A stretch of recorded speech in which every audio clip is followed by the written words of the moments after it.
secrecy and all this but this is even about my thing. You know why? Because when it gets out, the government's betraying the American people. Betraying the American people. Shocking footage reveals a DHS contractor working that airplane venting his frustrations as the Biden administration relocates plane loads of illegal migrants in the dead of night after airports are closed. Those flights arriving after the curfew, which is a breach of security protocols. Here to react, we got New York GOP Congresswoman Nicole Malliotakis and Claudia Tenney. Good morning, ladies.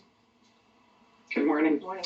So, Congresswoman Tenney, in the body cam video, you know, there's this local police officer, and he's just going, you know, a plane flies in the middle of the night after the airport's closed. I don't have any idea who's on the plane or who you people are. And essentially said, at one point, the guy said, why the secrecy? You know why. This is the contractor. You know why. Look who's in office. That's why. Come on. So I guess elections have consequences. This is how Joe Biden handles migrants. Yeah, this is a complete aggravated dereliction of duty, which is why last night on Twitter I called for Joe Biden to be impeached and removed. His primary obligation as the commander-in-chief and the president of the United States is to enforce our laws, to live up to his oath, to enforce our border security, and also to tell the truth to the American people. This footage was unearthed by a FOIA request from former Westchester County Executive Rob Astorino. And where is the current county executive, Executive Latimer, not doing anything about the fact that these migrants are coming in at the taxpayers' expense, not being vetted as far as we know. And when I visited the border back in March, I saw young children and all kinds of people being boarded on the planes, being shipped around the country at the taxpayers' expense. And our DFAS, our Defense Finance and Accounting Service employees, were asked to take leave, paid leave by the taxpayers to foster these children because we don't have the resource, and adults, by the way, there were adults coming off these planes, to foster these people and to pay for these people to be relocated in central and upstate New York. Unbelievable. Congresswoman Malliotakis? Look, aiding and abetting illegal immigration is a violation of the law, and you have it coming from the President of the United States. It's completely unacceptable. The Supreme Court ruled that he had to remain in Mexico. He has clearly not done that. In addition to that, you know that the drug cartels are making billions and billions of dollars every month.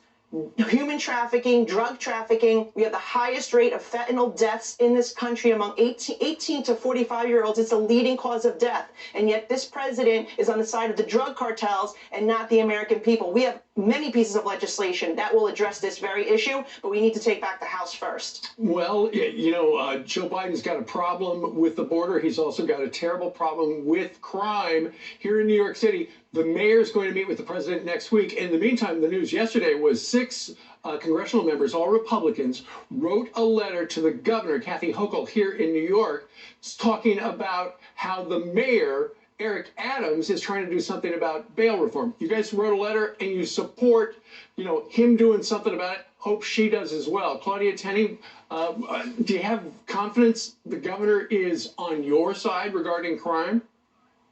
No, the governor has already stated she will not work with the legislature to reform our criminal justice laws, including bail reform, including raise the age, and all the mental health issues that our police officers face every day that make it impossible to keep our neighborhoods and our communities safe. I also penned a letter to ask Governor Hochul to remove Alvin Bragg, the new district attorney in New York City, for his blatant refusal to uphold New York law.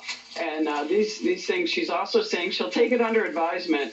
But at this point, our communities are unsafe. And even in upstate New York, Nicole is in New York City, but even in upstate New York, because these policies are statewide, it's affecting rural and suburban communities all across New York and in some parts of the country where they're also enacting these terrible laws. And it sounds like the governor is going to meet with Mr. Bragg tomorrow.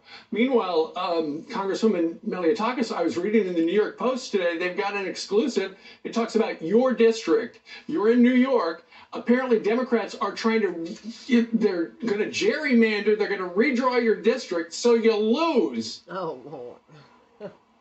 Well, About this far is from a that. desperate attempt to tilt the scale.